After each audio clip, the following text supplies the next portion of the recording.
ফারহানা বিধি আপনি লিখেছেন মেকআপ করা অবস্থায় ওযু করা যাবে কিনা এবং নামাজ পড়া যাবে কিনা। মেকআপটা যদি হালকা মেকআপ হয়, পাপ জাতীয় কিছু হয়, হালকা পাউডার টাউডার হয়, তাহলে সেক্ষেত্রে বা হালকা ক্রিম হয়, তাহলে তার উপর আপনি ওযু করতে পারবেন। যদি খুব ভারী মেকআপ হয়, যে আলাদা প্রলেপ পড়ে যায়, তাহলে সেক্ষেত্রে ওইটার উপরে ওযু করলে ওযু হবে না, বরং সেটাকে আপনি রিমুভ করতে হবে।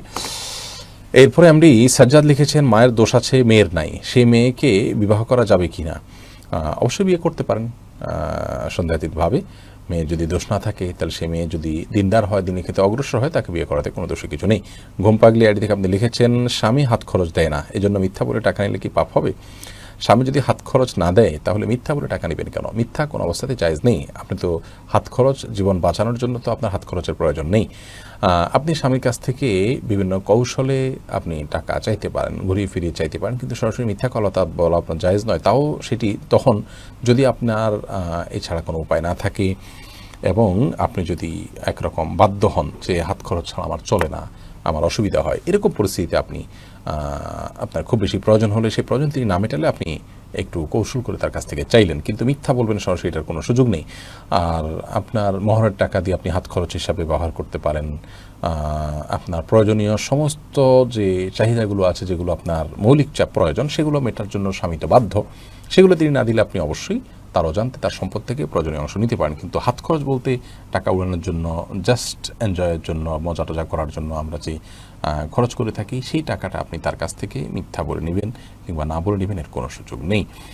এসকে এমডি ফরিদ আপনি লিখেছেন নারীরা গার্মেন্টসে কাজ করতে পারবে কি। নারীরা গার্মেন্টসে কাজ করতে পারবে যদি তাদের নারী সুলভ যে সমস্ত বিধিবিধান আছে, বিশেষ করে পর্দার বিধিবিধান, সেগুলো মাথায় রেখে সেগুলোর উপরে আমল করে তারপর তিনি করতে পারেন, কোনো অসুবিধা নেই।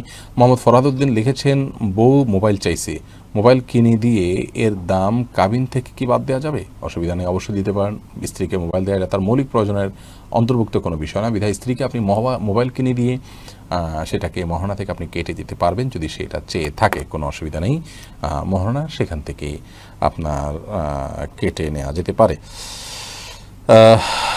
এরপরে শারমিন লাখি বোন আপনি লিখেছেন প্রেগনেন্সি অবস্থায় গা বন্ধের জন্য কি হুজুরের কাছ থেকে কোনো তাবিজ নেওয়া যাবে। নবী করিম সাল্লাল্লাহু আলাইহি সাল্লাম নিজে কখনো তাবিজ ব্যবহার করেনি, কাউকে তাবিজ দেননি, এবং সাহাবায়ে কেরামও সচরাচর চিকিৎসার জন্য কোরআনে কারিমের সূরা পড়ে ঝাড়ফুঁক করেছেন, এটি প্রমাণিত, বর্ণিত। অতএব তাবিজের ব্যবহার এটি সুন্নাহ সম্মত কোনো আমল নয়। দু একজন সাহাবী থেকে এ বিষয়ে যে বর্ণনা পাওয়া যায়, সে বর্ণনার নানামুখী ব্যাখ্যা বা বিভিন্ন রকম ব্যাখ্যা পাওয়া যায়। তো একটা বিষয়ে সুস্পষ্ট একটি আমল নবী সাল্লাল্লাহু আলাইহি ওয়াসাল্লাম থেকে, সাহাবীদের থেকে যেখানে পাওয়া যাচ্ছে, সেখানে আমরা তার বাইরে যাওয়াটা কোনো বুদ্ধিমান মুমিনের কাজ হতে পারে না, এবং সেটা না যাওয়াটাই হলো আমাদের জন্য নিরাপদ। এরপরে হ্যাঁ, আপনার এরকম পরিস্থিতিতে, অর্থাৎ প্রেগনেন্সির সময় আপনি দুষ্ট জিনের দ্বারা প্রভাবিত হতে পারেন মনে হলে, তিনকুল পড়ে তিনবার কুলহল্লা কোলারুফালা কোলাবনাস তিনবার পড়ে ফু দিয়ে রাত্রে শরীর মুছবেন, সকাল সন্ধ্যা পড়বেন, এবং যতবার পারেন পড়বেন, মুছবেন।